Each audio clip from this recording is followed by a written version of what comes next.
Hi every one, welcome to good reviews channel. நாம் இன்னைக்கு பார்க்க போகிறது லங்கை என்கிற கன்னடம் படத்தை தமிழ் டப்பிங் பண்ணி யூடியூப்பில் தந்தி ஒன்றில் ரிலீஸ் பண்ணியிருக்காங்க. அதோட ரிவ்யூ தான் பார்க்க போகிறோம். இந்த படத்தோட கதை என்னென்னா, படத்தில் ஹீரோனி ஒரு ஆசிரமம் வச்சு நடத்திட்டு இருக்காங்க. ஹீரோ ஜெயிலுக்கு போயிட்டு ரிலீஸ் ஆகி வெளியே வராரு. வெளியே வந்ததுக்கப்புறம் ஒருத்தர் கூட தங்குறாரு.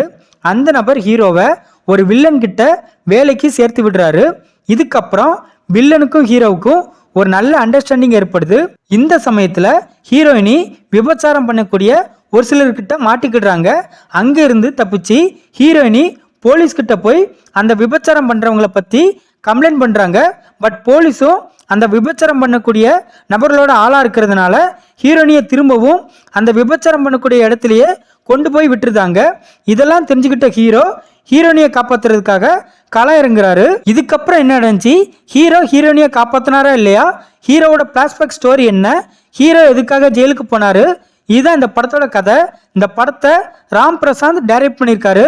இந்த படத்துல யோகேஷ், காவ்யா செட்டி, கிரீசி இன்னும் பலர் இந்த படத்தில் நடிச்சிருக்காங்க. இந்த படத்தோட பிளஸ் படத்தில் நடித்த எல்லாருமே நல்லா நடிச்சிருக்காங்க.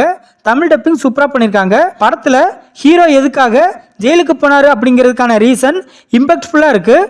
படத்தோட கிளைமேக்ஸ் ஓகேவா இருக்குது. இது தவிர அது நல்லா இருக்குது இது நல்லா இருக்குன்னு சொல்ல படத்தில் எதுவுமே இல்லை.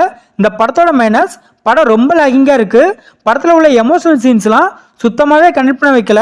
படத்தோட ஸ்க்ரீன் பிளே சுத்தமாக சரியில்லை. படத்தில் நிறைய லாஜிக் மிஸ்டேக் இருக்குது. படத்தில் நிறைய சீன்ஸ் ப்ரெடிக்டபிளாக இருக்குது. படத்தில் உள்ள ஒரு கேரக்டர் கூட ரைட்டிங்கில் சரியாக டிசைன் பண்ணல. படத்தில் எந்த இடத்துலையுமே சுவாரஸ்யம் அப்படிங்கிறது சுத்தமாகவே இல்லை. மொத்தத்தில் இந்த படத்தை பார்க்கலாமான்னு கேட்டால் ஒரு பிலோ அவரேஜான ஆக்ஷன் ட்ராமா மூவி பார்க்கணும்னு நினைக்கிறவங்க இந்த படத்தை பார்க்கலாம். இந்த படம் யூடியூப்பில் தந்தி ஒன்றில் தமிழ் டப்பிங்கில் அவைலபிளாக இருக்குது. இந்த வீடியோ பிடிச்சிருந்தா லைக் பண்ணுங்க, ஷேர் பண்ணுங்க, சப்ஸ்கிரைப் பண்ணி சப்போர்ட் பண்ணுங்க. Thanks for all.